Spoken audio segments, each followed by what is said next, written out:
밤의 서사입니다. 오늘은 한 장의 영상이 아니라 기록부터 시작하겠습니다. 대한민국 한 택배 물류센터. 야간조가 가장 무뎌지는 시간 3시 17분. 그때부터였습니다. 컨베이어는 정상인데 스캐너만 아니 스캔 기록만 멈추기 시작한 건 박스는 분명 지나갑니다. 누군가는 그것을 집어들었고 옮겼고 내려놨습니다. 그런데 전산엔 없습니다. 바코드가 없어서가 아니라 찍혀야 할 순간 자체가 비어있는 것처럼 남지 않았습니다. 그리고 이상한 건 그 박스가 한 번이 아니었다는 점입니다. 매일 같은 시간, 같은 라인, 같은 위치에서 마치 누가 이 시간은 남기지 말라고 정해둔 것처럼요.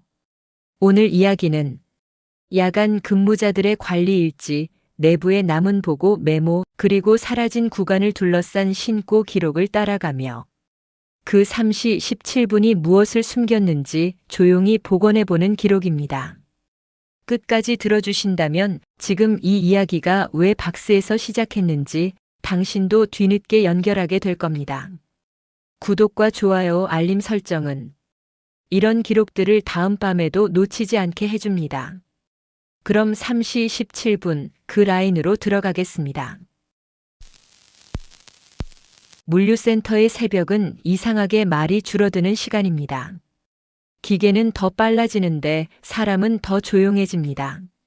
말을 하면 공기가 흔들리는 것 같아서 다들 입 대신 손으로 일하고 손 대신 눈으로 확인하고 눈 대신 습관으로 버팁니다. 경기도 이천 외곽, 논과 공장이 섞인 평지 한가운데 밤에도 불이 꺼지지 않는 택배 물류센터가 하나 있습니다. 겉에서 보면 그냥 큰 공장인데 안으로 들어가면 새벽 시간대만큼은 분위기가 달라집니다. 사람이 피곤해서가 아니라 이곳에선 피곤함을 티내는 순간 사고가 나기 때문에 모두가 더 무표정해지는 쪽을 선택합니다. 날짜는 2024년 12월 11일. 수요일 밤에서 목요일 새벽으로 넘어가던 야간 근무였습니다. 그날 비라인 책임은 박정호 53. 스캔 구간은 김영숙 58. 사무 쪽 전산 확인은 최은지 29이었습니다. 야간엔 중장년이 많은 편입니다. 이유는 단순합니다. 견뎌본 사람이 남고 남은 사람이 다시 그 시간대를 맞습니다. 그리고 그런 사람들은 겁을 잘 내지 않습니다. 겁을 내는 대신 기록을 남깁니다. 처음 이상이 시작된 건 정말 흔한 장면에서였습니다. 컨베이어 벨트 위로 박스들이 일정한 간격으로 흘러오고 스캔 구간에서 바코드가 찍히고 찍힌 박스는 분류구역으로 넘어갑니다. 하루에도 수만 번 반복되는 일. 어느 하나가 삐끗해도 대개는 라벨 분량 한마디로 정리됩니다. 그런데 그날 새벽 김영숙 씨의 손이 아주 잠깐 멈췄습니다. 스캐너를 오래 잡아본 사람들은 압니다. 안 찍힐 것 같은 순간이 있습니다. 라벨이 젖었는지 바코드가 찍혔는지 기계가 순간적으로 먹통인지 그 감각은 눈보다 빠릅니다. 3시 17분 평범한 크기의 박스 하나가 스캔 구간으로 들어왔습니다. 종이 상태도 멀쩡했고 테이프도 새로 붙인 듯 단단했습니다. 송장도 깨끗했습니다. 그러니까 찍혀야 합니다. 그런데 찍히지 않았습니다. 처음에는 다들 익숙하게 처리하려 했습니다. 김영숙 씨는 스캐너 각도를 바꿨고 다시 읽혔는지 확인했고 그래도 안 되자 수기 입력으로 넘기려 했습니다. 현장에서는 흔한 흐름입니다. 막히지 않게 빨리 넘기는 것. 그런데 여기서부터 흔함이 멈췄습니다. 수기 입력을 하려면 송장 번호를 전산에 넣어야 하는데 번호를 넣는 순간 화면이 아주 짧게 멈춘 뒤 미등록 표시가 떴습니다. 그러니까 그 번호는 시스템에 없는 번호였습니다. 말이 안 되는 건 아닙니다. 하지만 거의 없습니다. 송장은 어디선가 발급돼야 하고 발급되면 데이터가 남습니다. 데이터가 없다는 건 보통 아직 출고되지 않은 물건이거나 이미 폐기된 번호이거나 완전히 다른 업체의 송장이 섞인 경우입니다. 그런데 그 박스는 센터 내부 라벨처럼 보이는 송장이 붙어 있었습니다. 그 센터가 쓰는 용지 질감, 인쇄 색감, 바코드 위치가 너무 익숙한 형태였습니다. 현장 사람들은 그런 걸 한눈에 압니다. 따로 배운 적 없어도 수천 번 보면 손이 외웁니다. 박정호 씨는 라인 흐름이 멈추는 걸 가장 싫어하는 사람이었습니다. 원인을 따지기 전에 먼저 흐름을 살립니다.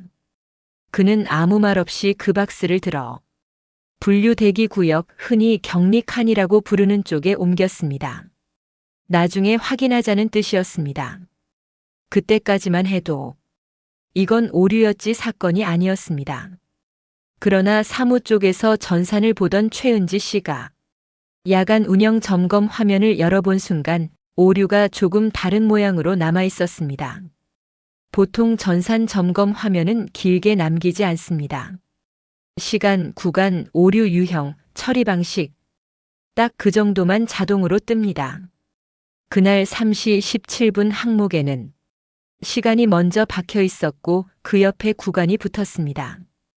B라인 2번 스캐너, 그리고 오류 유형이 스캔 미인식으로 표시됐는데 특이하게도 괄호 같은 설명이 함께 달려 있었습니다. 현장 담당자가 추가로 체크해야만 붙는 문구였습니다. 코드는 정상 확인. 이 말은 바코드가 찍히거나 젖은 게 아니라는 뜻입니다. 정상인데 안 찍혔다는 뜻입니다. 거기서 끝이 아니었습니다. 처리 항목에 수기 입력 시도가 찍혀 있었고 그 옆에 결과가 붙어 있었습니다. 미등록. 해당 송장 번호 조회 불가. 최은지 씨는 그 문구를 한 번 더 읽고 한 번 더 화면을 새로 고침했습니다. 혹시 서버가 늦게 따라오는 경우가 있으니까요. 그런데도 그대로였습니다. 그리고 마지막으로 후속 조치가 남아 있었습니다. 박스 격리 분류 대기 구역.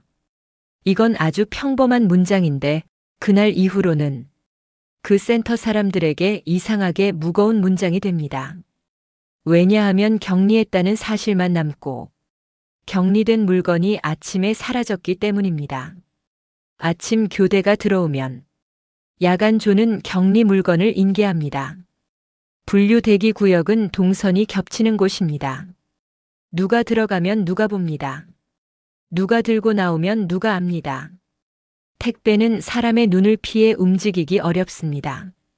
그런데 그날 그 박스는 그 칸에 없었습니다. 박정호 씨는 길게 쓰는 사람이 아니었습니다.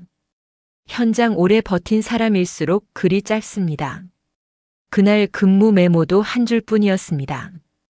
3시 17분 박스 1건 격리. 아침 인계 시도했으나 없음. 라인 정상. 이 문장엔 공포스러운 단어가 없습니다. 오히려 너무 담담해서 더 이상합니다. 없음이라고만 적는 순간 그 한 단어가 설명을 대신해버립니다. 설명이 사라지고 구멍만 남습니다. 그리고 그 구멍은 하루로 끝나지 않았습니다. 다음 날도 그 다음 날도 같은 구간에서 같은 시간에 스캔이 안 되는 박스가 다시 흘러왔습니다. 처음엔 하나였습니다. 그 다음엔 둘이 됐습니다. 그리고 어느 날부터는 사람들이 박스를 보기 전에 먼저 시간을 보기 시작했습니다. 누군가 벽에 걸린 전자시계를 보고 자기도 모르게 손목을 털어내듯 몸을 한번 정리합니다. 그렇게 준비하는 습관이 생겼습니다. 3시 17분이 오면 다들 스캐너를 한번 닫고 라벨 프린터를 한번 확인하고 컨베이어 속도를 한번 바라봅니다. 그렇게까지 준비했는데도 그 시간만 되면 어떤 박스는 눈앞에 분명히 있는데 전산에는 태어나지 않은 것처럼 남았습니다. 그리고 그날 김영숙 씨는 근무일지 여백에 처음으로 이런 문장을 남깁니다. 길게 쓰지 않고 딱 한 줄로. 3시 17분 전후 벨트가 잠깐 빈 것처럼 보였다. 그 한 줄이 남은 순간 이 일은 단순한 스캔 오류가 아니라 사람이 봤다고 적어놓은 이상 징후가 됩니다. 그 다음 날부터 박정호 씨는 CCTV부터 열지 않았습니다. 현장 오래 버틴 사람들은 압니다. 영상은 나중에도 볼 수 있지만 사람이 그 자리에서 느낀 건 그 순간에만 잡을 수 있다는 걸요. 그래서 그들은 3시 17분을 기준으로 근무일지의 문장을 더 자세히 붙이기 시작합니다. 그리고 그 기록이 쌓이면서 이상한 공통점 하나가 점점 드러나기 시작합니다. 그 박스가 안 찍히는 게 아니라 박스가 들어오기 직전에 컨베이어 위에 어떤 구간이 먼저 비어 보인다는 것. 그 비어 보이는 구간이 생기는 위치는 항상 스캔 구간 바로 앞, 사람 손이 가장 바쁜 자리, 그리고 눈이 가장 많이 몰리는 자리였습니다. 그날부터 그들은 3시 17분을 오류가 아니라 시간으로 부르기 시작합니다. 시간 자체가 한 번 꺾이는 것처럼 느껴졌기 때문입니다. 3시 17분을 시간이라고 부르기 시작한 뒤로 현장의 움직임이 달라졌습니다. 누가 시키지 않았는데도 그 시각이 가까워지면 손이 먼저 정리됐습니다. 스캐너 손잡이를 한 번 더 닫고 라벨 프린터 종이를 한 번 더 만져보고 컨베이어 옆 바닥에 떨어진 테이프 조각을 발끝으로 밀어넣는 그런 사소한 정돈이 늘었습니다. 김영숙 씨는 그걸 버릇이라고 불렀습니다. 현장 오래 선 사람들 사이에선 버릇이 많아질수록 마음이 불편하다는 뜻이었습니다. 그날 이후로는 3시 17분 전후에만 따로 체크가 붙기 시작했습니다. 최은지 씨가 전산 화면에서 캡처해 내려받아둔 항목이 있었고, 박정호 씨가 근무일지 여백에 남긴 표식이 있었고, 김영숙 씨가 스캔 구간 바닥에 테이프를 붙여 표시한 선이 있었습니다. 표시가 늘어나면 보통은 불안이 줄어야 합니다. 확인할 게 많아지니까요. 그런데 그 시간대는 반대로였습니다. 확인을 늘릴수록 이상한 부분이 더 또렷해졌습니다. 현장 사람들은 제일 먼저 이유를 찾으려 합니다. 이유를 찾으면 무섭지 않으니까요. 그래서 처음으로 나온 설명은 아주 현실적이었습니다. 센터 전사는 새벽에 한 번씩 정리 작업이 들어갑니다. 쌓인 송장 데이터, 작업량, 오류 로그를 묶어서 서버로 보내고 다시 내려받는 시간. 현장에서는 그런 걸 동기화라고 불렀습니다. 그때 잠깐 끊기면 스캔이 밀릴 수 있습니다. 최은지 씨는 그 가능성을 확인하려고 서버 점검 기록을 열었습니다. 원래는 현장에선 잘 안 보는 페이지였습니다. 그날부터는 새벽마다 그 페이지가 먼저 열렸습니다. 서버 기록에는 정리 작업 시간이 찍혀 있었습니다. 3시 16분대에 시작해서 3시 17분 초반에 끝나는 짧은 묶음 작업. 시간만 보면 딱 맞아떨어지는 것처럼 보였습니다. 그래서 며칠은 다들 한 번 숨을 돌렸습니다. 원인이 있었던 겁니다. 설명은 늘 사람을 살려줍니다. 그런데 이상한 건 그 다음에 나왔습니다. 정리 작업이 끝나는 시각이 날마다 미세하게 달랐습니다. 어떤 날은 3시 16분 52초에 끝났고, 어떤 날은 3시 17분 8초에 끝났고, 어떤 날은 3시 17분 21초에 끝났습니다. 서버 작업이 들쭉날쭉하면 스캔 오류도 들쭉날쭉해야 합니다. 그게 상식입니다. 하지만 스캔 오류는 항상 3시 17분으로만 남았습니다. 초 단위가 아니라 분 단위로 딱 17분에서 멈춘 듯이 반복됐습니다. 그 차이가 눈에 들어오자 현장 사람들은 다시 조용해졌습니다. 말이 줄어드는 방식으로요. 불길한 건 늘 말이 줄어든 뒤에 더 크게 들립니다.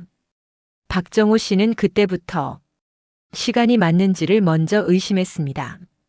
CCTV 시간, 전산 시간, 스캐너 시간. 이 세 가지가 늘 완벽히 같지는 않습니다. 현장에선 다들 알고 있습니다. 몇 분 정도는 엇갈립니다. 그런데 이건 몇 분 엇갈리는 문제가 아니었습니다. 첫째로 확인한 건 CCTV였습니다. 사람들은 영상이 절대적이라고 믿습니다. 하지만 현장 영상은 시간이 먼저 흔들립니다. 카메라가 오래되면 내부 시계가 서서히 밀립니다.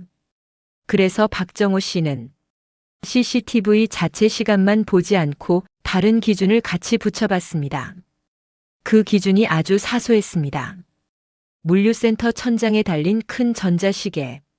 현장 중앙에 있는 그 시계는 본사에서 한번 맞춰두면 거의 변하지 않는다고들 말했습니다.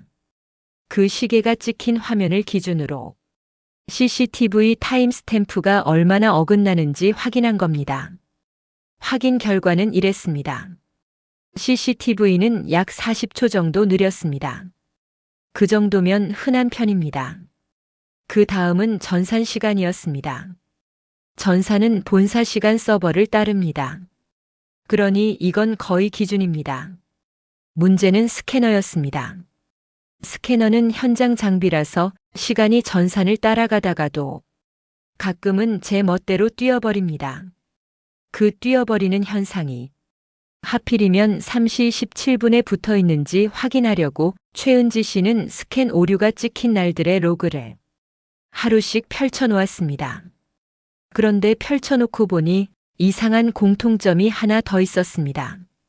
3시 17분 오류가 찍힌 날에는 그 직전 1분 동안 스캔 성공 기록이 갑자기 줄어 있었습니다. 스캔이 줄면 라인이 막혀야 합니다. 라인이 막히면 누군가는 욕을 합니다. 하지만 라인은 막히지 않았고 누군가가 욕을 한 흔적도 없었습니다. 즉, 스캔은 분명 진행됐는데 전산에 성공했다는 줄이 덜 남아 있었습니다. 그 말은 그 시간대에 스캔이 실패한 게 아니라 기록이 덜 적힌 것처럼 보인다는 뜻입니다. 그날부터 김영숙 씨는 스캔 구간에서 눈을 더 크게 뜨지 않았습니다. 대신 손을 더 천천히 움직였습니다. 박스가 올 때마다 라벨을 한 번 더 쓰다듬고 스캐너를 들이대기 전에 박스가 컨베이어 위에서 어떻게 흔들리는지 먼저 봤습니다. 그리고 그 흔들림에서 처음으로 이상한 걸 느꼈습니다. 박스가 스캔 구간으로 들어오기 직전 컨베이어 위가 잠깐 비는 것처럼 보인다는 기록이 그냥 느낌이 아니라 눈으로 확인할 수 있는 형태로 반복된 겁니다. 이건 설명이 좀 어렵지 않습니다. 사람 눈에는 빠르게 지나가는 물건이 연속으로 보입니다. 그 연속이 아주 잠깐 끊기면 벨트가 비어 보입니다. 물건이 한번 끊기는 거죠. 그런데 라인 흐름은 끊기지 않았습니다. 벨트 속도도 그대로였습니다. 뒤쪽에서 박스들이 밀려오는 모습도 그대로였고 앞쪽 분류구역으로 빠져나가는 흐름도 그대로였습니다.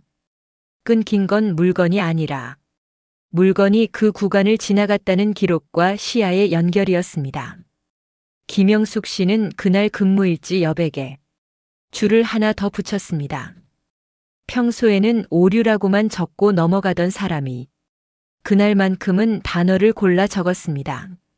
3시 17분 전후 스캔 바로 앞 구간에서 박스가 들어오기 직전에 벨트가 빈 것처럼 보임. 바로 다음 박스가 붙어 들어옴. 그날 새벽 최은지 씨는 그 근무일지 사진을 받아 전산 기록 옆에 나란히 두었습니다. 전산은 스캔 민식이라고만 말하고 근무일지는 벨트가 빈 것처럼 보임이라고 말했습니다. 전산과 사람이 서로 다른 말을 할 때 현장에서는 그게 가장 무섭습니다. 둘 중 하나가 틀린 게 아니라 둘 다 맞는 경우가 있기 때문입니다. 그날 밤부터는 격리하는 방식도 바뀌었습니다. 예전에는 격리칸에 올려두고 아침에 넘기면 끝이었는데 이제는 격리칸에 올린 박스에 표식을 붙였습니다. 테이프를 대각선으로 한 줄. 김영숙 씨가 늘 쓰던 노란 테이프였습니다. 누가 봐도 이건 체크한 박스라는 표시. 그리고 표식을 붙이는 순간에도 현장 사람들은 별말을 하지 않았습니다. 말을 하면 더 커질 것 같은 느낌이 있었기 때문입니다. 대신 기록만 늘었습니다. 박정호 씨 메모에는 이런 식으로 문장이 붙었습니다. 짧고 딱딱하고 현장 사람 특유의 말투로 3시 17분 격리 일건 노란 테이프 표시. 인계 필수.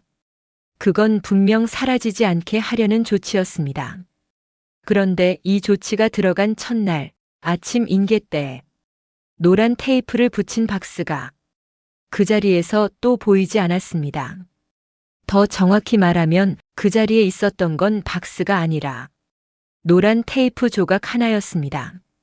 테이프는 박스에 붙어 있어야 합니다. 그런데 그 테이프 조각은 경직한 바닥에 마치 누군가가 손톱으로 뜯어낸 것처럼 길게 찢긴 채 떨어져 있었습니다. 그날 아침 김영숙 씨는 출근길에 쓰던 작은 수첩을 꺼내 처음으로 물건이 아니라 테이프를 적었습니다. 현장 사람은 물건을 적지 테이프를 적지 않습니다. 그만큼 그 장면이 이상했다는 뜻입니다. 노란 테이프, 바닥에 찢겨 있음, 박스 없음, 사람들 모름. 그날 이후 3시 17분은 스캔 오류만 남기는 시간이 아니었습니다. 경직한 바닥에 붙어 있어야 할 것만 남고 남아 있어야 할 건 사라지는 그런 형태로 변해갔습니다. 그리고 그 변화는 박스에서 끝나지 않고 사람의 손과 눈이 닿는 순서까지 조금씩 어긋나게 만들기 시작했습니다. 그 변화는 박스에서 끝나지 않고 사람의 손과 눈이 닿는 순서까지 조금씩 어긋나기 시작했습니다. 원래 스캔 구간은 몸이 먼저 움직입니다. 박스가 오면 손이 올라가고 스캐너가 따라가고 눈이 확인합니다. 그 순서가 빠르고 자연스러워서 하루를 버티게 해줍니다. 그런데 3시 17분 전후에는 그 순서가 뒤집히는 날이 생겼습니다. 눈이 먼저 멈추고 손이 늦게 따라오고 손이 도착했을 때는 이미 끝난 것처럼 보이는 순간이 있었습니다.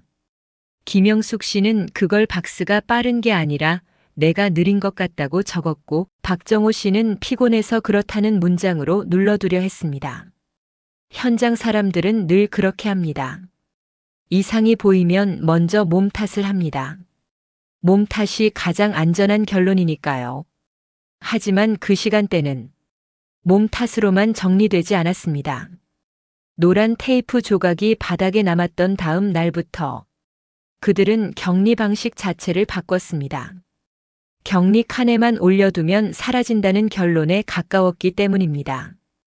이후로는 격리 박스를 사무 쪽 임시 보관 구역 직원들이 사무실 앞 창고라고 부르는 작은 공간으로 옮겼습니다. 그 공간은 출입이 제한돼 있고 누가 들어갔는지 카드가 남는 구조였습니다. 박정호 씨는 그날부터 격리 박스 처리 절차를 아주 짧게 정리해서 라인 게시판에 붙였습니다. 현장에선 이런 걸 공지라고 부르지만 사실상 서로에게 남기는 약속입니다. 격리 발생 시 노란 테이프 표시, 사무실 앞 창고 이동, 전산 담당 확인 후 인계. 문장은 단순했습니다. 단순해야 시니어들도 젊은 사람들도 헷갈리지 않습니다. 현장에서는 복잡한 절차가 오히려 사고를 부릅니다. 그날 밤 3시 17분 박스는 또 들어왔습니다. 이번에도 라벨은 깨끗했습니다. 이번에도 스캔은 안 됐습니다. 이번에도 수기 입력은 미등록이었습니다. 다만 이번에는 그 박스를 사무실 앞 창고까지 옮기는 과정이 누구의 기억에도 또렷하게 남았습니다. 김영숙 씨가 박스를 들고 박정호 씨가 옆에서 길을 열어주고 최은지 씨가 문을 잡아줬습니다. 이건 흔히 있는 장면입니다. 세 사람이 한 박스를 옮긴다고 해서 특별할 건 없습니다. 하지만 그날은 특별했습니다. 세 사람이 한 박스를 옮겼는데도 다음 날 그 박스가 없다는 말이 다시 나왔기 때문입니다. 처음엔 누구도 그 말을 하려 하지 않았습니다. 말하는 순간 어제와 똑같아지니까요. 대신 최은지 씨가 전산을 먼저 확인했습니다.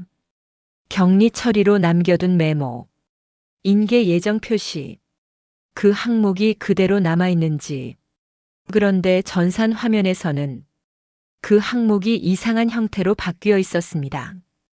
오류 발생 시각은 3시 17분. 오류 유형은 스캔 미인식.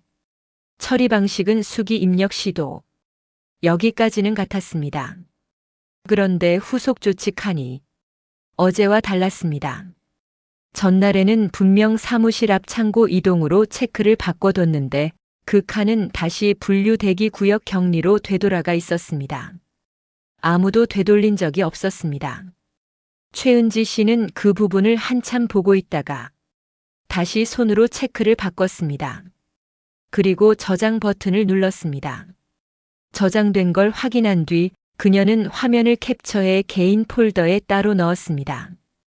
현장 사람들은 보통 캡처까지 하지 않습니다. 캡처는 나중에 책임질 상황을 생각하는 사람만 합니다. 그리고 다음 날 그 캡처가 필요해졌습니다. 박스가 없었기 때문입니다. 사무실 앞 창고는 좁고 단순합니다. 문 하나, 선반 몇 개, 출입 기록이 남는 카드 단말기가 있고 바깥쪽에는 작은 카메라가 천장에 달려 있습니다. 박정호 씨는 그날 아침 누가 들어갔나부터 확인했습니다. 현장은 늘 사람부터 의심하는 구조로 굴러갑니다. 사람을 의심해야 일이 정리되니까요. 카드 기록은 간단했습니다. 3시 25분 박정호 출입, 3시 26분 최은지 출입, 3시 27분 김영숙 출입, 3시 28분 3명 모두 퇴실. 이 기록만 보면 그 박스는 그 공간에 들어갔습니다. 그 공간에서 사라질 이유가 없습니다. 그런데 카메라 영상을 열어보니 더 이상한 문제가 나왔습니다. 카메라 화면은 정상처럼 보였습니다. 세 사람이 들어오고 박스를 선반 아래쪽 빈칸에 내려놓고 노란 테이프 표시가 대각선으로 붙어 있는 걸 한번 확인하고 그대로 나오는 장면이 있었습니다. 여기까지는 분명했습니다. 그런데 영상 파일의 재생 시간이 딱 59초로 끝나 있었습니다. 카메라가 고장나면 보통은 화면이 끊기거나 저장 자체가 안 됩니다. 하지만 그 파일은 저장돼 있었고 재생도 됐고 마지막 장면도 부드럽게 끝나 있었습니다. 끝나 있는 방식이 이상했습니다. 사람들이 문을 닫고 나간 뒤에도 보통은 텅 빈 창고 화면이 몇 분쯤 남습니다. 그게 정상입니다. 그런데 그날 파일은 문이 닫히는 순간에서 마치 그때가 끝이라는 듯이 바로 끝났습니다. 더 이상한 건 다른 날짜 파일들은 정상 길이로 남아 있었다는 점입니다. 그날만 그 시간대만 59초였습니다. 박정호 씨는 영상 파일을 다시 돌렸습니다. 다시 돌리고 다시 돌렸습니다. 그러다가 아주 사소한 걸 발견했습니다. 박스를 선반 아래에 내려놓는 순간 김영숙 씨의 손이 한 번 더 움직였습니다. 보통은 내려놓고 손을 빼야 합니다. 그런데 그녀는 내려놓은 뒤에도 손끝을 한 번 더 선반 쪽으로 밀었습니다. 마치 박스가 제대로 놓였는지 확인하려는 습관처럼요. 현장에서는 그런 손짓이 자주 나옵니다. 그런데 그 손짓이 그날은 다르게 보였습니다. 확인하려는 손짓이라기보다는 무언가를 다시 잡으려는 손짓에 가까웠습니다. 손이 잠깐 허공을 더듬는 것처럼 보였습니다. 그 장면을 본 김영숙 씨는 잠깐 말이 없었습니다.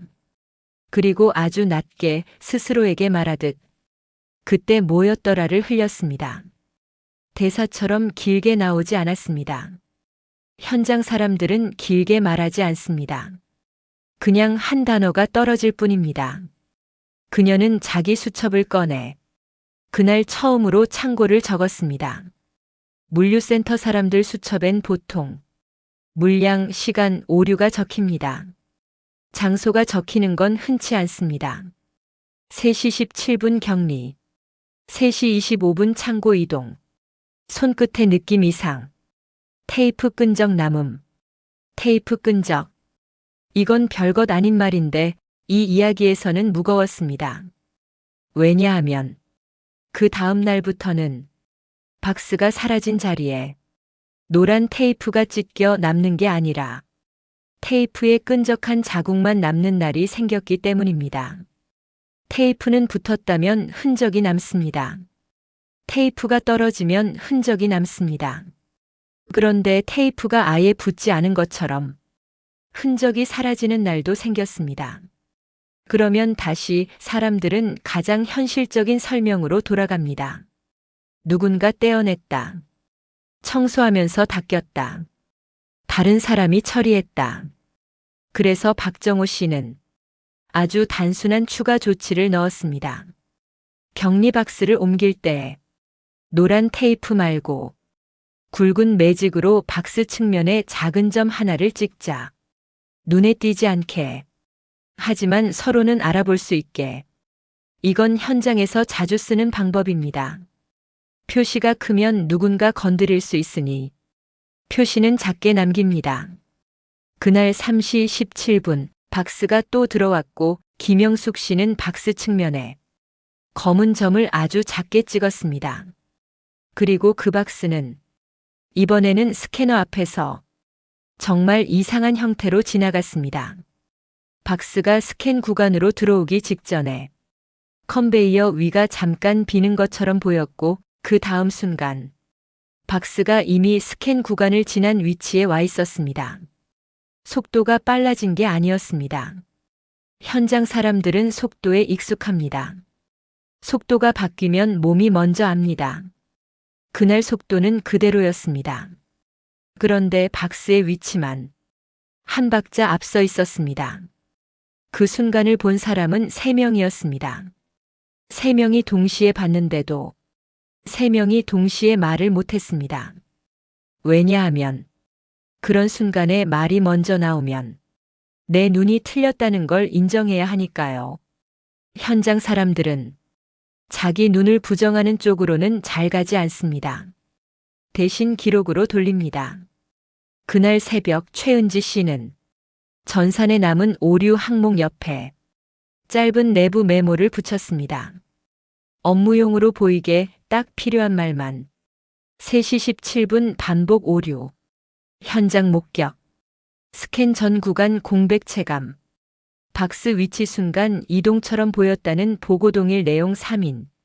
추가 확인 필요. 그 메모가 남은 순간 이 일은 더 이상 개인 착각으로 정리되지 않게 됩니다. 3명이 같은 내용을 말했고 그게 기록으로 붙었기 때문입니다. 그리고 그 메모가 저장된 다음 날부터 3시 17분은 박스가 스캔되지 않는 시간이 아니라 사람들이 자기 눈을 믿어도 되는지를 확인해야 하는 시간이 되어버렸습니다. 그날 밤 박정호 씨는 스캔 구간 바닥에 노란 테이프 선을 조금 더 길게 늘렸습니다. 선이 길어지면 사람들은 그 선 안에서만 움직입니다. 현장은 선 하나로 통제됩니다. 그가 선을 늘리는 동안 컨베이어는 계속 돌았고 박스들은 계속 흘렀고 누구도 큰 소리를 내지 않았습니다. 다만 3시 17분이 다가오자 김영숙 씨가 장갑 낀 손을 한번 쥐었다 펴는 모습이 보였습니다. 그건 겁이 아니라 손끝 감각을 확인하는 습관이었습니다. 그리고 그 확인이 끝나기도 전에 컨베이어 위 스캔 구간 바로 앞에서 그 비는 것 같은 구간이 다시 한번 아주 얇게 생겨나기 시작했습니다. 스캔 구간 바로 앞에서 얇은 공백이 한번 생겨난 뒤부터 사람들은 박스를 보지 않고도 다음에 올 걸 먼저 떠올리게 됐습니다. 그 시간대가 오면 현장의 공기가 조금 더 낮아졌고 누군가 큰 소리로 웃는 일이 없어졌습니다. 평소엔 피곤해서 농담이라도 던지던 사람들이 그날부터는 말 대신 고개만 끄덕였습니다. 그게 현장에서는 가장 흔한 신호입니다. 불편한 게 생겼다는 신호. 박정호는 스캔 구간을 아예 고정 관찰 구간으로 만들어버렸습니다. 테이프 선을 늘려 사람이 서는 위치를 정하고 스캐너를 드는 각도를 고정하고 박스가 지나가는 폭을 일정하게 유지했습니다. 원래 현장은 유연함으로 돌아가지만 이상한 일이 생기면 반대로 굳어집니다. 굳어야 확인이 되기 때문입니다. 그날부터는 3시 17분 전후 5분 동안만 박스를 옮기는 손이 한 번 더 멈췄습니다. 멈춘다는 건 일을 안 한다는 뜻이 아니라 확인할 만큼 확인하고 싶다는 뜻입니다. 김영숙은 스캔이 안 되는 박스가 들어오면 노란 테이프를 붙이는 대신 검은 점을 먼저 찍었습니다. 점은 작았습니다. 박스 측면 손이 닿기 쉬운 모서리 쪽, 눈에 띄지 않지만 본 사람은 다시 찾을 수 있는 크기였습니다. 그리고 최은지는 그 박스가 들어온 순간부터 전산 기록을 한 번 더 붙이기 시작했습니다. 원래 자동으로 남는 오류 항목에 사람이 직접 메모를 붙이면 그건 나중에 책임을 불러오는 일이라는 걸 알면서도요. 그 메모는 길지 않았습니다. 업무 말투 그대로 딱 필요한 말만 남겼습니다. 시간, 구간, 처리, 그리고 현장 확인이라는 단어. 현장 확인. 그 말이 붙는 순간부터 이 시간대는 단순한 오류가 아니라 누군가가 보고했다는 사실로 변합니다. 그 다음 단계는 자연스럽게 따라왔습니다. 보이지 않는 걸 잡아두려는 시도는 늘 표시에서 시작합니다. 첫 번째 시도는 박스를 격리한 뒤 무게를 남기는 방식이었습니다. 물류센터에는 분류 전후로 무게를 재는 구간이 있습니다. 대부분 자동으로 지나가지만 특정 박스는 사람이 들어서 따로 잴 수도 있습니다. 박정호는 스캔이 안 되는 박스가 나오면 그 박스를 손으로 들어 무게를 기록해 두자고 했습니다. 무게는 거짓말을 잘 못하니까요. 그날 새벽 3시 17분 그 박스는 다시 들어왔고 스캔은 안 됐고 수기 입력은 또 미등록이었습니다. 김영숙이 박스 측면에 검은 점을 찍고 박정호가 그 박스를 무게 측정대로 옮겼습니다. 무게는 숫자로 찍혔습니다. 그 순간만큼은 잡혔다는 느낌이 들었습니다. 전산에 없더라도 현장엔 남는 게 생겼으니까요.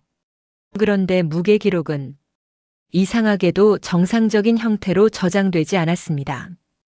원래 무게 측정 기록은 시간 라인 측정값이 한 줄로 남습니다. 그날도 남았습니다. 다만 다음 줄이 문제였습니다. 측정값은 분명 찍혔는데 품목 아이디가 비어 있었습니다. 품목 아이디가 비면 그 기록은 나중에 조회가 어렵습니다. 현장에서는 그걸 빈줄이라고 부릅니다. 기록이 남았는데 누가 기록했는지가 없는 줄. 최은지는 그 빈줄을 보고 처음으로 손이 멈췄습니다. 젊은 사람들은 보통 빠르게 넘깁니다.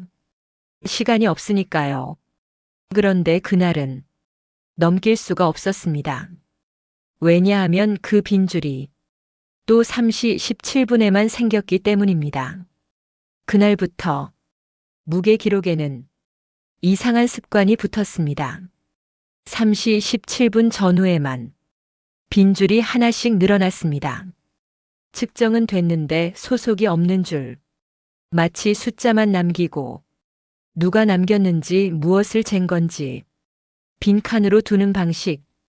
그게 며칠 누적되자 사무 쪽에서는 그 빈줄들을 따로 적어두기 시작했습니다. 전산 화면을 믿지 못하니까 아예 수첩으로 옮기는 겁니다. 현장에서는 그런 걸 이중 기록이라고 합니다. 기계 기록을 사람 기록으로 한 번 더 잡아두는 습관. 최은지의 수첩에는 그날부터 짧은 문장들이 늘었습니다. 문장은 늘 업무처럼 보였습니다. 하지만 단어가 조금씩 바뀌었습니다. 처음에는 오류였고 그 다음엔 격리였고 그 다음엔 빈줄이 됐습니다. 빈줄. 이 단어가 현장에 퍼지면 사람들은 자기 일자리부터 떠올립니다. 기록에서 이름이 비면 사람도 비는 거라 생각하는 사람들이 많습니다. 특히 오래 일한 사람들일수록 그렇습니다. 기록이 사람을 지키기도 하고 기록이 사람을 버리기도 한다는 걸 아는 쪽이라서요. 그리고 그때부터 현장에는 아주 작은 변화가 생겼습니다. 3시 17분이 가까워지면 누군가 화장실을 미리 다녀왔고, 누군가 물을 미리 마셨고, 누군가 장갑을 새 걸로 갈아 꼈습니다. 그건 준비처럼 보였지만 실제로는 두려움의 형태였습니다. 두려움은 소리로 나오지 않고 사소한 행동으로 나옵니다. 박정호는 그 분위기를 눌러보려 했습니다. 말로 다독이는 방식이 아니라 절차를 더 단단히 묶는 방식으로요. 그날부터 격리박스는 사무실 앞 창고로 옮긴 뒤 투명 포장용 비닐로 한 번 더 감쌌습니다. 비닐을 감으면 표면이 남습니다. 손자국이든 접힌 자국이든 찢긴 자국이든 무언가 흔적이 남아야 합니다. 비닐을 감는 작업은 단순하고 확실했습니다. 시니어들도 이해하기 쉽습니다. 감아두면 눈에 보인다. 현장에서는 눈에 보이는 게 가장 강합니다. 3시 17분 그 박스가 또 들어왔고 비닐로 감겨 창고 선반 아래쪽에 놓였습니다. 이번에는 세 사람이 같이 확인했습니다. 검은 점, 노란 테이프 대신 비닐 선반 위치. 손으로 만져가며 확인했습니다. 그리고 문을 닫고 나왔습니다. 다음 날 아침 박스는 또 없었습니다. 이번에는 더 이상했습니다. 비닐이 찢기지도 않았고 비닐 조각이 바닥에 떨어져 있지도 않았습니다. 선반 아래쪽 공간은 처음부터 비어 있었던 것처럼 말끔했습니다. 말끔하다는 게 문제였습니다. 사람이 옮겼다면 먼지가 움직입니다. 비닐이 있었다면 선반 모서리에 비닐이 스친 자국이라도 남습니다. 그런데 아무것도 없었습니다. 먼지층도 그대로였고 바닥도 그대로였습니다. 그날 아침 김영숙은 선반 아래쪽을 한참 내려다보다가 자기도 모르게 장갑을 벗었습니다. 장갑을 벗는다는 건 손끝으로 확인하겠다는 뜻입니다. 현장 오래 선 사람들의 습관입니다. 눈으로 믿기 어려우면 손끝으로 믿습니다. 그녀의 손끝이 선반 모서리를 훑고 지나갔을 때 그 표정이 아주 잠깐 굳었습니다. 소리 없이. 그리고 바로 그날 현장에는 공식적인 종이가 하나 돌기 시작했습니다. 관리팀 점검 요청서. 야간 비라인 반복 오류 및 비정상 기록 발생. 스캔 미인식 반복. 무게 측정 빈줄 누적. 격리 물품 인계 불가 사례 다수. 문장은 딱딱했고 누가 봐도 일처럼 보였습니다. 하지만 현장 사람들은 그 종이를 보는 순간 다른 걸 먼저 떠올렸습니다. 이제는 우리끼리의 문제가 아니라는 것. 이제부터는 누군가가 내려와서 이 시간대를 들여다본다는 것. 그리고 그 들여다봄은 이상한 걸 멈추게 하기보다 오히려 더 조용하게, 더 깊게 현장을 가라앉히는 방식으로 시작됩니다. 관리팀이 처음 한 일은 스캐너를 바꾼 것도 라벨 프린터를 바꾼 것도 아니었습니다. 가장 먼저 바꾼 건 3시 17분 전후 10분 동안 사람이 서는 자리였습니다. 그 자리 조정이 끝난 뒤 컨베이어 위의 얇은 공백은 전보다 더 짧게, 더 깔끔하게 스캔 구간 바로 앞에 생기기 시작했습니다. 관리팀이 내려온 날은 현장 사람들이 제일 싫어하는 종류의 조용함이 깔린 날이었습니다. 기계 소리는 그대로인데 사람의 숨소리만 줄어드는 조용함. 관리팀은 먼저 스캐너를 만지지 않았습니다. 프린터도 건드리지 않았습니다. 현장을 오래 본 사람들은 그 순서를 보고 압니다. 고장이라고 판단한 게 아니라 사람이 만든 실수일 가능성을 먼저 잡겠다는 뜻. 그래서 그들이 처음 한 일은 자리를 바꾸는 일이었습니다. 스캔 구간 앞에 서는 위치, 박스를 집어드는 타이밍, 격리 박스를 옮길 때 손이 닿는 순서, 그걸 종이에 적는 대신 바닥에 선으로 남겼습니다. 노란 테이프가 한 줄 더 붙었고 그 옆에 흰색 테이프가 짧게 끊어져 붙었습니다.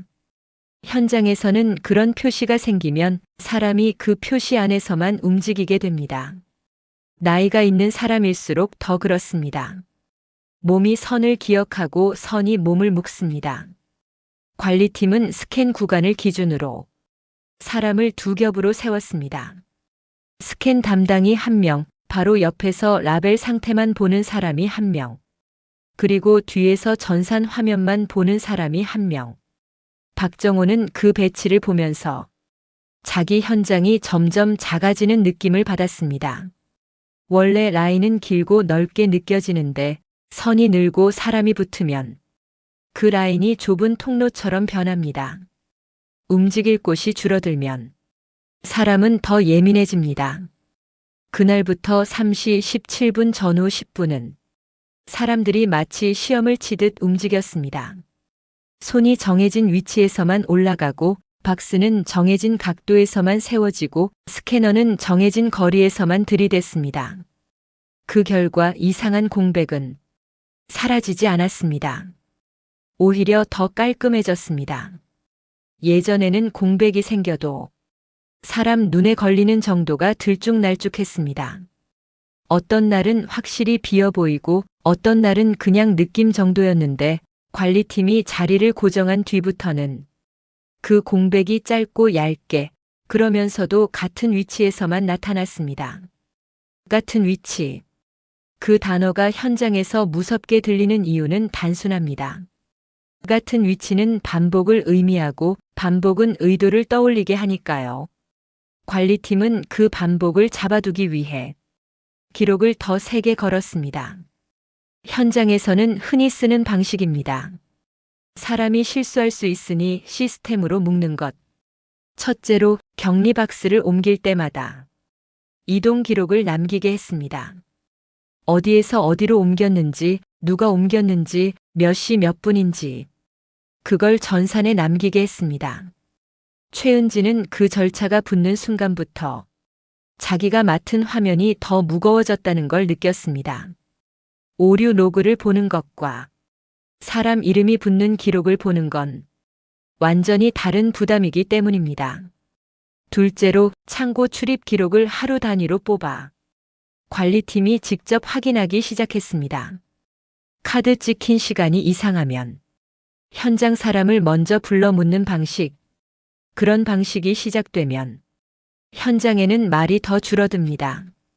말이 늘면 책임이 늘기 때문입니다. 셋째로 카메라를 하나 더 달았습니다. 창고 문 바깥쪽 천장에 달린 카메라 말고 선반을 정면으로 비추는 각도의 작은 카메라였습니다. 여기서 중요한 건 카메라가 늘었다는 사실이 아닙니다. 카메라가 늘면 보통 마음이 놓여야 하는데 그 시간대는 반대로 더 답답해졌습니다. 이유는 간단했습니다. 보이는 게 늘어나면 보이지 않는 구멍도 같이 커지는 날이 있기 때문입니다.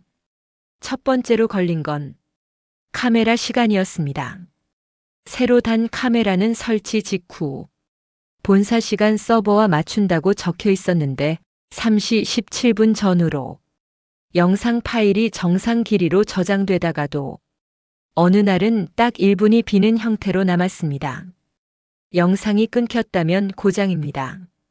그런데 고장이라면 앞뒤가 흔들려야 합니다. 기록은 그렇게 남지 않았습니다.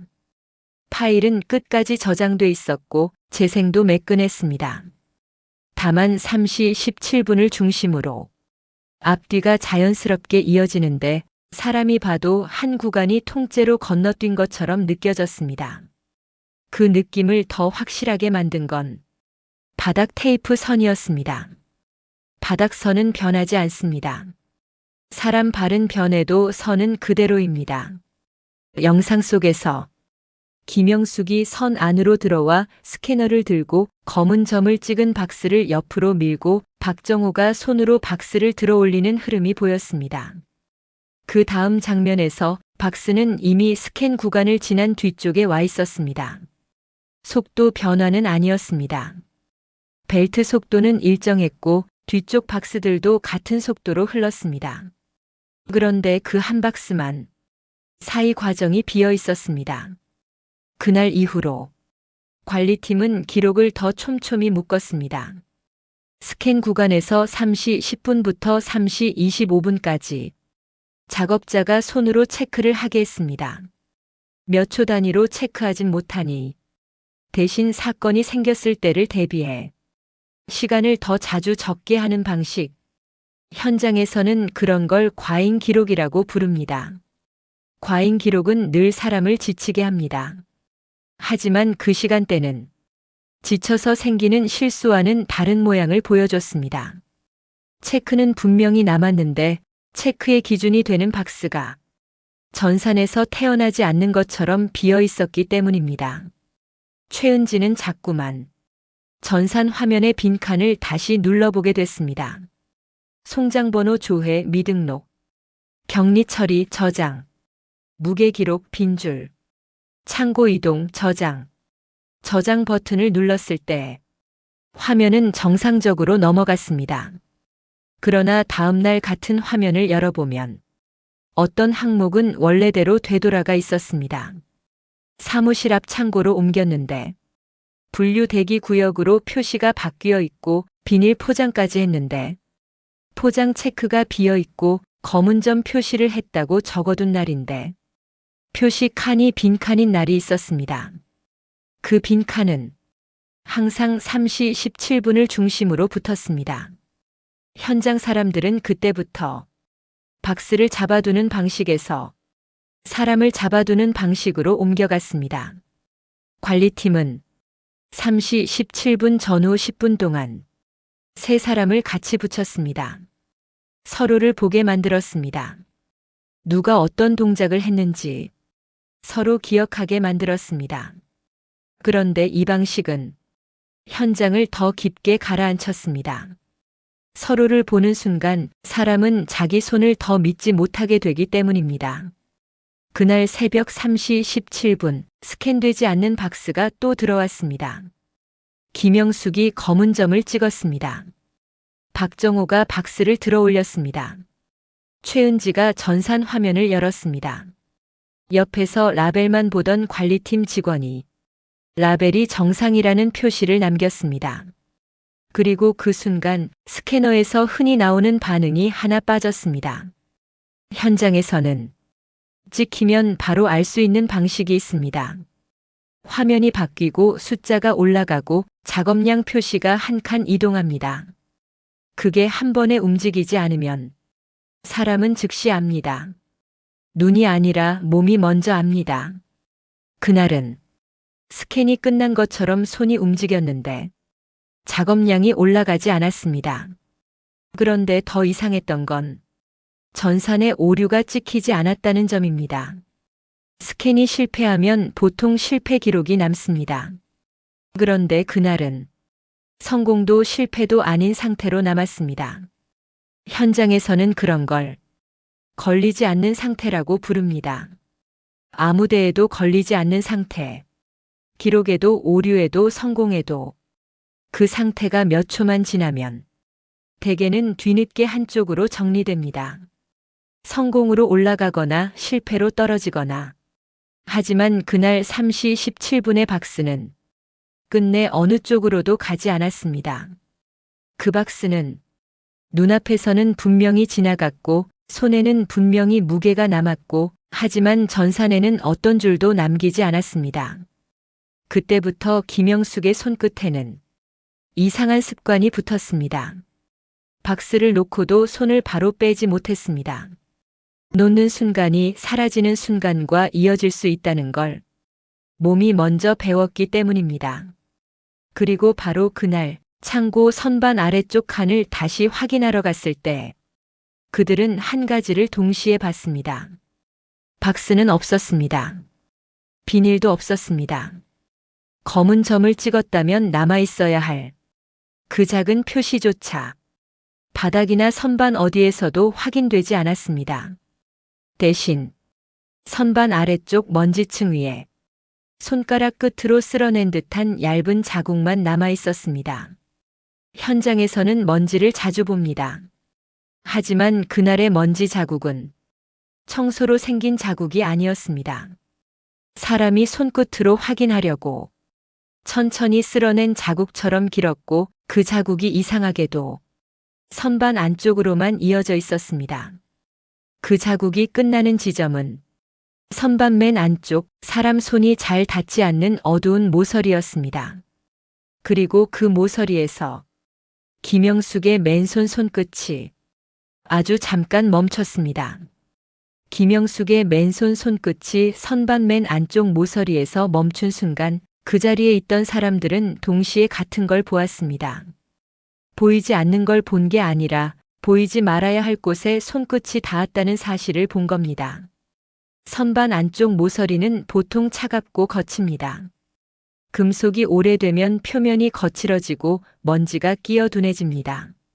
그런데 그날 그 모서리만은 먼지층이 이상할 만큼 얇았고 손끝에 남는 감촉이 달랐습니다. 김영숙은 손을 빼지 않았습니다. 현장 오래 선 사람들은 이상한 감촉을 느끼면 그 자리에서 손을 빼지 않습니다. 손을 빼는 순간 감각이 사라지고 그 다음부터는 내가 착각했나로 돌아가 버리기 때문입니다. 그녀는 아주 천천히 손끝을 움직여 모서리의 형태를 따라갔습니다. 그러자 먼지 자국이 더 길게 이어졌습니다. 자국은 선반 안쪽에서 끝난 게 아니었습니다. 선반 바닥이 아니라 선반 뒤쪽 벽면을 타고 아주 얇게 이어졌습니다. 금속 선반 뒤에는 벽이 있습니다. 그 벽은 콘크리트일 때도 있고 얇은 철판일 때도 있습니다. 이 창고는 철판이었습니다. 물류센터에서 자주 쓰는 얇은 패널 벽. 김영숙의 손끝이 철판에 닿는 순간 손끝이 아주 짧게 미끄러졌습니다. 먼지가 아니라 다른 감촉이었습니다. 기름처럼 끈적하진 않은데 손끝이 잠깐 걸렸다가 풀리는 느낌. 마치 얇은 테이프 자국을 만지는 느낌과 비슷했습니다. 박정호는 그 자리에서 선반을 한 칸 앞으로 당기게 했습니다. 선반이 앞으로 나오면 뒤 벽과 선반 사이에 틈이 생깁니다. 그 틈은 보통 먼지로 꽉 막혀 있어야 합니다. 오래된 창고 틈은 늘 그렇습니다. 하지만 그 틈은 막혀 있지 않았습니다. 먼지층이 연하게만 남아있고 그 아래쪽으로는 바닥이 이상하게 깨끗했습니다. 청소한 깨끗함이 아니라 무언가가 반복해서 지나간 듯한 깨끗함. 그 순간부터 확인은 손끝에서 눈으로 넘어갔습니다. 최은지가 휴대폰 라이트를 켜 틈 안쪽을 비췄습니다. 틈 안쪽 바닥에는 얇은 선 같은 흔적이 있었습니다. 바퀴 자국은 아니었습니다. 바퀴라면 굵고 일정합니다. 그 흔적은 일정하지 않았고 중간중간 끊기듯 이어졌습니다. 김영숙은 그 흔적을 보자마자 자기 장갑을 다시 꼈습니다. 장갑을 벗는 게 손끝 확인이라면 장갑을 다시 끼는 건 이제부터는 손끝이 아니라 작업으로 들어간다는 뜻입니다. 박정호는 관리팀 직원에게 손짓으로만 요청했습니다. 선반을 더 빼고 뒤 벽 패널을 확인해 보자는 뜻. 관리팀 직원은 현장식으로 움직였습니다. 말을 길게 하지 않고 볼트 위치를 확인하고 패널 하단을 눌러보는 동작. 그런데 패널 하단을 눌렀을 때 소리가 하나 달랐습니다. 텅. 금속이 아니라 속이 빈 공간을 두드린 소리. 물류센터에서 속이 빈 공간은 흔합니다. 배관이 지나가고 케이블이 지나가고 때로는 점검 통로가 있습니다. 문제는 그 빈 공간이 이 창고 한가운데에 있어야 할 이유가 없다는 점이었습니다. 창고는 물건을 올려두는 곳이지 통로를 숨기는 곳이 아니니까요. 박정호는 패널 하단 모서리에 달린 작은 나사를 풀게 했습니다.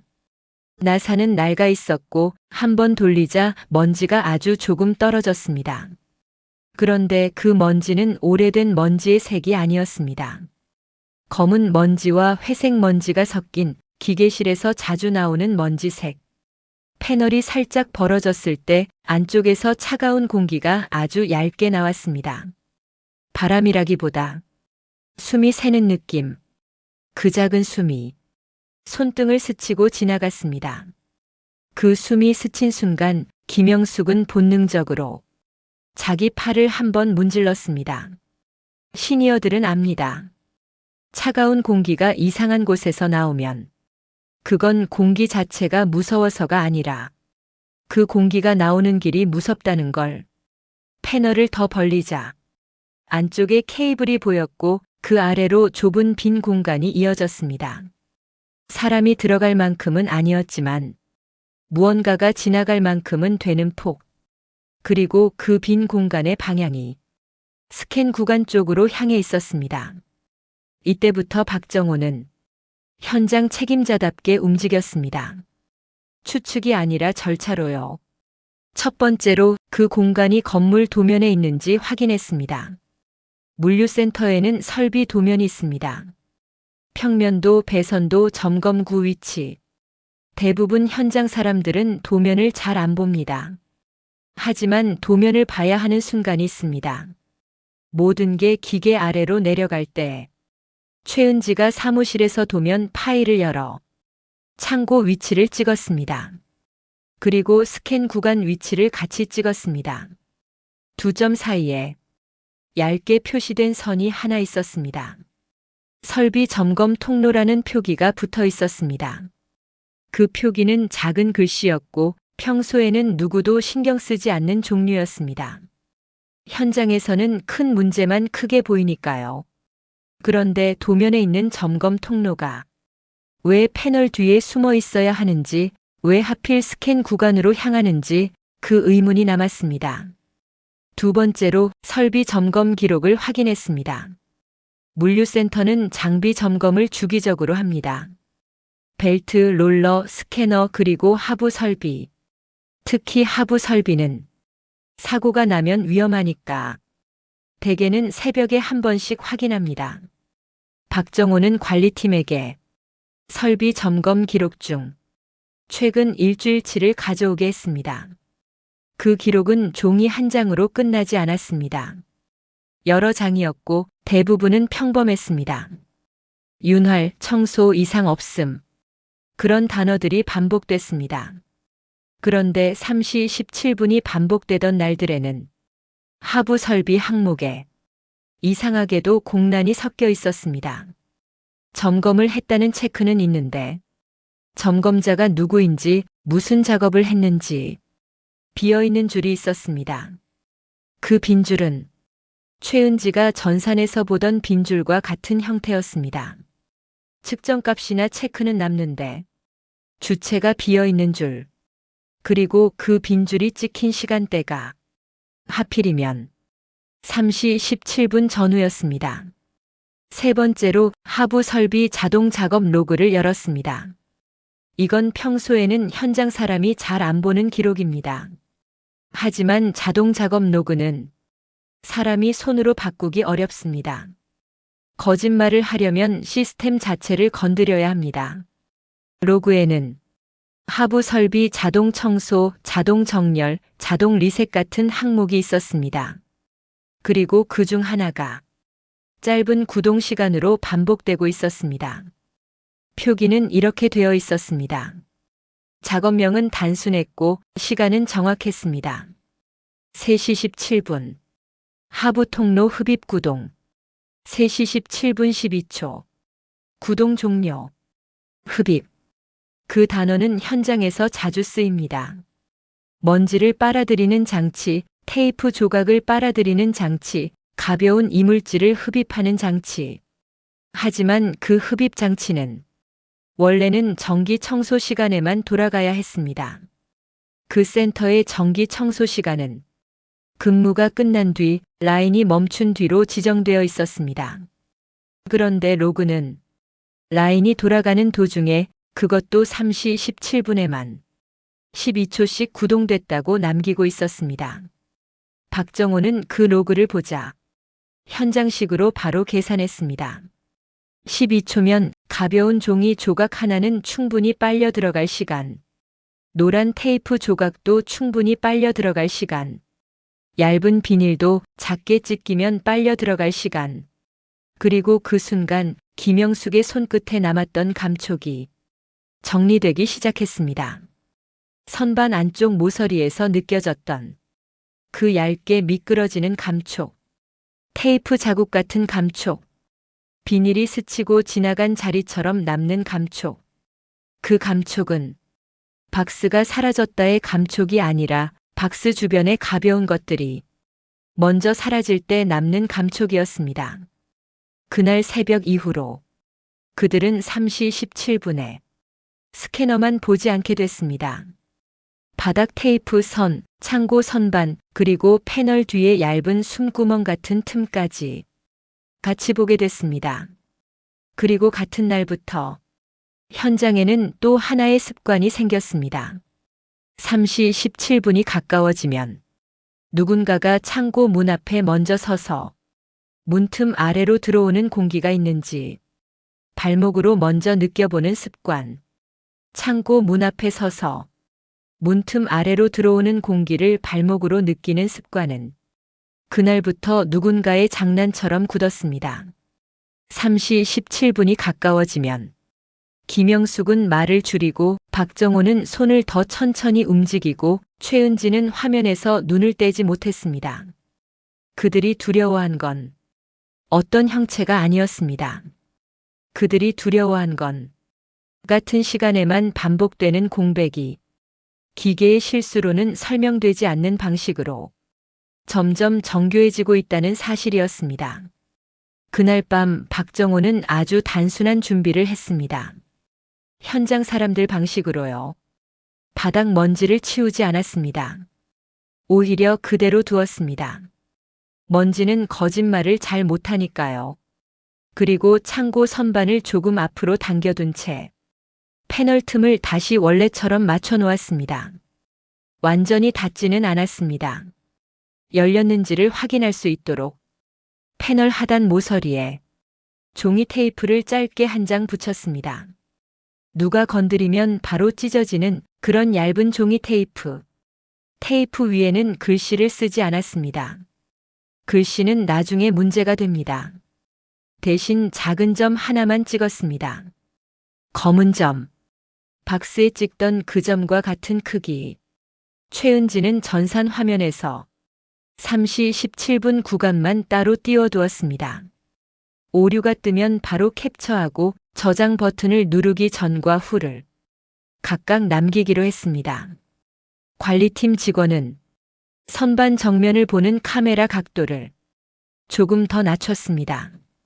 선반 아래쪽 모서리가 화면에 정확히 걸리게요. 준비는 단순했습니다. 단순할수록 나이가 있는 사람들도 따라가기 쉽고 현장에선 그게 가장 강합니다. 그리고 3시 17분이 왔습니다. 컨베이어는 평소처럼 돌았습니다. 박스들도 평소처럼 흘렀습니다. 그런데 스캔 구간 바로 앞 그 얇은 공백이 이번엔 더 깨끗하게 생겼습니다. 김영숙은 그 공백을 보자마자 자기도 모르게 장갑 낀 손을 한번 움켜쥐었습니다. 습관처럼요. 그리고 바로 다음 박스를 들어 올렸습니다. 라벨은 멀쩡했습니다. 바코드도 선명했습니다. 검은 점을 찍을 자리도 충분히 보였습니다. 그런데 그 순간 스캐너는 또 아무것도 잡지 못했습니다. 그게 이상하지 않은 사람은 없습니다. 하지만 더 이상한 건 바로 이어서 일어났습니다. 스캔이 실패하면 보통은 실패가 남습니다. 빨간 표시든 알림이든 어딘가에는 안 됐다가 찍힙니다. 그날은 성공도 실패도 아니었습니다. 전산 화면이 잠깐 멈춘 뒤 아무 일도 없었던 것처럼 돌아왔습니다. 최은지는 그 장면을 보고 자기도 모르게 손가락이 굳었습니다. 그리고 그 순간 창고 쪽에서 아주 작게 종이가 찢기는 소리가 났습니다. 누군가가 찢은 소리가 아니라 붙어 있던 게 안쪽으로 당겨져 찢어지는 소리. 박정호는 그 소리를 듣자마자 스캔 구간을 떠나 창고 쪽으로 먼저 걸었습니다. 뛰지 않았습니다. 현장 책임자들은 이상한 순간에 뛰지 않습니다. 뛰면 몸이 흔들리고 흔들리면 기억이 흔들리니까요. 창고 문을 열었을 때 바깥 공기보다 안쪽 공기가 더 차갑게 느껴졌습니다. 그리고 선반 뒤 패널 하단 모서리에 붙여둔 종이 테이프는 정확히 반으로 찢겨 있었습니다. 찢긴 방향이 중요했습니다. 바깥으로 뜯긴 게 아니라 안쪽으로 당겨져 찢긴 모양. 김영숙은 창고 안으로 들어오자마자 바닥부터 봤습니다. 먼지층을요. 바닥엔 발자국이 없었습니다. 사람이 들어왔으면 남을 발자국이. 그런데 선반 아래쪽 먼지층에는 하루 전과 비슷한 얇고 긴 자국이 또 하나 늘어나 있었습니다. 이번에는 더 선명했습니다. 그리고 그 자국 끝에는 아주 작은 검은 점이 먼지 위에 찍혀 있었습니다. 박스에 찍었던 그 점과 같은 크기. 그 점을 보는 순간 세 사람의 머릿속에서 같은 문장이 동시에 떠올랐습니다. 박스가 사라지는 게 아니라 박스가 사라지기 전에 표시가 먼저 옮겨 다닌다. 김영숙은 선반 아래로 몸을 낮추고 손전등 없이 눈으로만 그 안쪽을 봤습니다. 빛을 비추면 먼지 입자가 흔들리고 흔들리면 흔적이 흐려질까 봐요. 그녀는 아주 조심스럽게 선반 뒤 패널 틈으로 손을 뻗었습니다. 그리고 손끝이 닿는 순간 아주 얇은 공기 흐름이 손등을 스쳤습니다. 숨이 새는 느낌. 그날 3시 17분에만 나오는 숨. 관리팀 직원은 그 자리에서 하부 설비 로그를 다시 열었습니다. 아까 확인했던 그 줄이 그날도 찍혔는지 확인하려고요. 3시 17분. 하부 통로 흡입 구동. 3시 17분 12초. 구동 종료. 그 줄은 그대로 있었습니다. 그런데 그 아래에 전에는 없던 항목이 하나 더 붙어 있었습니다. 문장이 길지 않았습니다. 기계 로그 특유의 짧은 말이었습니다. 게이트 17호PN. 게이트. 현장에서 게이트는 문입니다. 흐름을 바꾸는 문. 열리면 어떤 물건은 옆으로 빠지고 닫히면 원래대로 흘러갑니다. 문제는 그 센터 직원들 대부분이 게이트 17이라는 말을 처음 봤다는 점입니다. 도면에 있던 점검 통로 표기, 선반 뒤 패널, 그리고 12초짜리 문. 이게 하나로 이어지기 시작했습니다.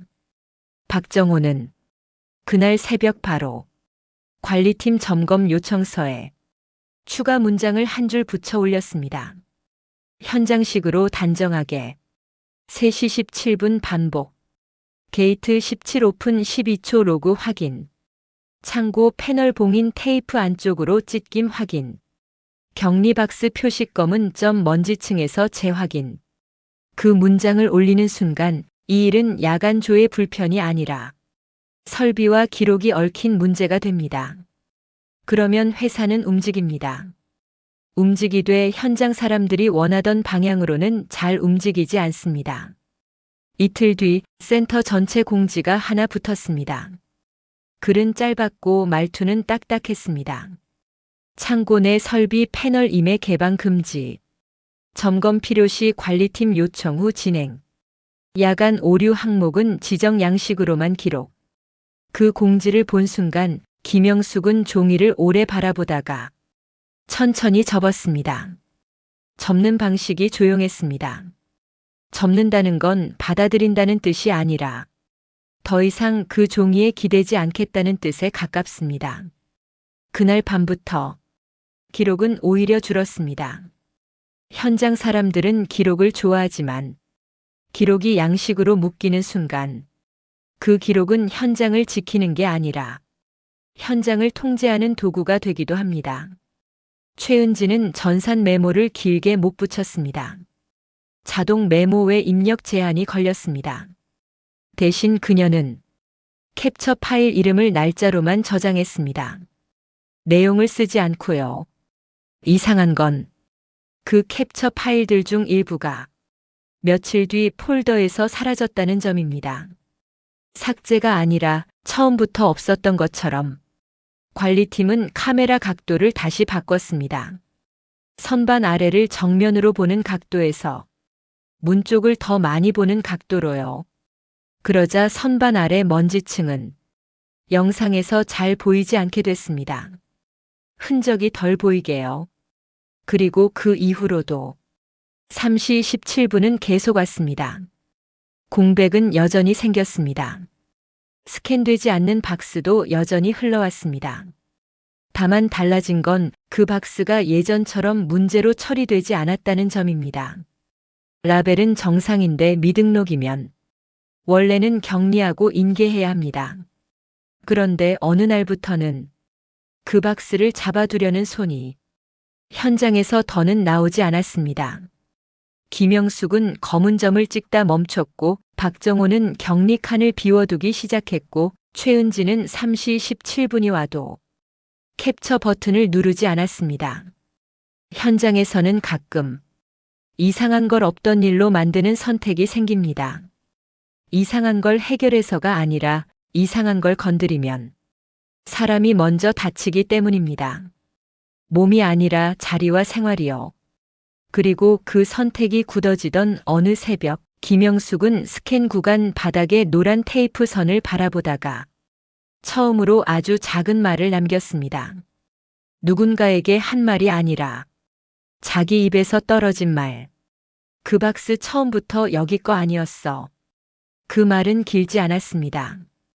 그런데 그 말이 뒤늦게야 모든 걸 연결했습니다. 스캔되지 않는 박스의 라벨은 센터 내부 라벨처럼 보였습니다. 종이 질감도 인쇄도 바코드 위치도 너무 익숙했습니다.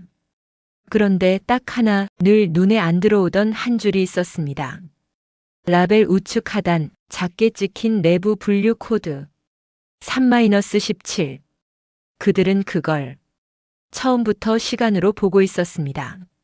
새벽 3시 17분에만 일이 생기니까요.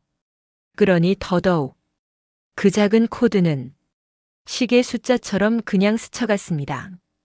하지만 그 코드는 시간이 아니었습니다.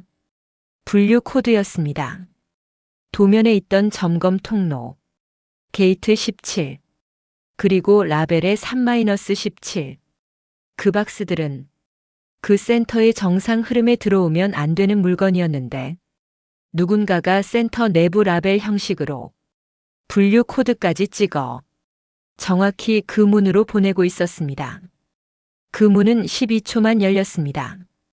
그 12초는 박스가 벨트 위에서 한 칸을 건너뛴 것처럼 보이기에 충분했고 영상 파일이 자연스럽게 이어지는데 과정이 비는 것처럼 느껴지게 하기에 충분했고 무게 기록의 값만 남기고 주체가 비는 줄을 만들기에 충분했습니다. 그런데도 문제는 남았습니다. 누가, 왜, 무엇을, 그리고 무엇보다 그 박스들은 어디로 갔는지. 점검 통로는 잠겨 있었고 게이트 17은 도면에만 있었고 로그는 어느 날부터 해당 기간 보존 만료로만 남았습니다. 김영숙은 그 이후로 3시 17분이 가까워지면 스캐너를 들기 전에 항상 라벨 우측 하단을 먼저 봤다고 합니다. 시간이 아니라 코드. 그런데 이상하게도 그 코드를 가진 박스는 그녀가 의식한 뒤부터 현장에 덜 보이기 시작했습니다. 마치 누군가가 이제는 들켰다는 걸 알아차린 것처럼.